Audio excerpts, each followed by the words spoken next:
சாய் பக்தர்களுக்கு என் அன்பு வணக்கங்கள். ஓம் சாய்ராம். என் அன்பு குழந்தையே, ஒரு அவசரமாக செய்தியாக உன்னிடம் நான் பேச வந்தேன். இது மிகவும் முக்கியமான செய்தி. இந்த செய்தியை நீ கேட்டே ஆக வேண்டும். இறுதி வரை பொறுமையாக கேள். அப்பொழுது உனக்கு புரிய வரும் என்னவென்று நான் சொல்லும் இந்த நேரத்தில் ஒரு செய்தி உன்னிடம் வரப்போகிறது. அது யாரிடம் இருந்து வரப்போகிறது, எதற்காக வரப்போகிறது என்று சொல்கின்றேன். நீ எங்கு இருக்கிறாய் என்று இது நாள் வரை தெரியாத உன் துணை இன்று எங்கு இருக்கிறார் என்று இன்று உன்னை தேடி தேடி உன்னிடம் ஒரு செய்தியை சொல்லப் போகிறார். நீ எங்கு இருக்கிறார் என்று பல பேரிடம் விசாரித்து உன்னை அழைத்து உன்னிடம் ஒரு செய்தியை சொல்ல அலைந்து திரியப் போகிறார்.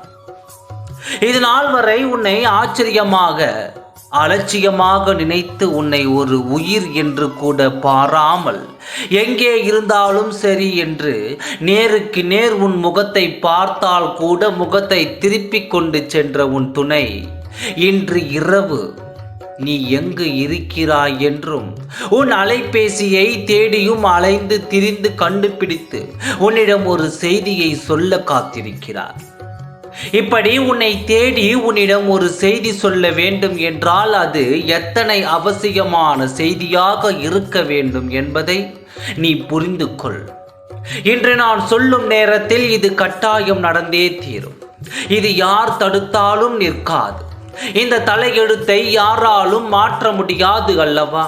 அதனால் தான் உன் துணை இந்த நேரத்தில் உன்னை தேடி அலைந்து கொண்டிருப்பார்.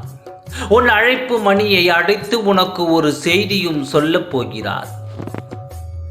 இதை முன்கூட்டியே நான் ஏன் சொல்லிக் கொண்டு இருக்கிறேன் என்று தெரியுமா? அவசர செய்தியாக வந்தால் நீ பதற்றம் அடைய கூடாது என்று உன் சாயப்பா முன்பே வந்து உன்னிடம் சொல்லிக் கொண்டிருக்கிறேன்.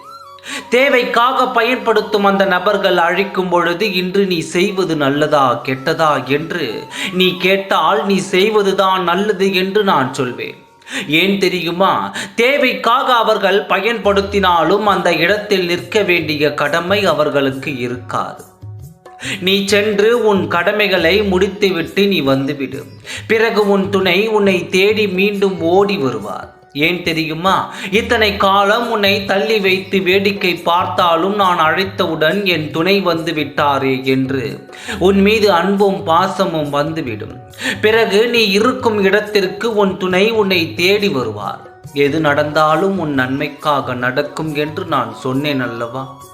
இப்பொழுது உன் துணையின் இல்லத்தில் இந்த நேரத்தில் நடப்பதும் உன் வாழ்க்கையின் நன்மைக்காகத்தான் என்று நினைத்துக்கொள். கவலைப்படாமல் இரு, நல்லதே நடக்கும். ஓம் சாய்ராம். நன்றி, வணக்கம்.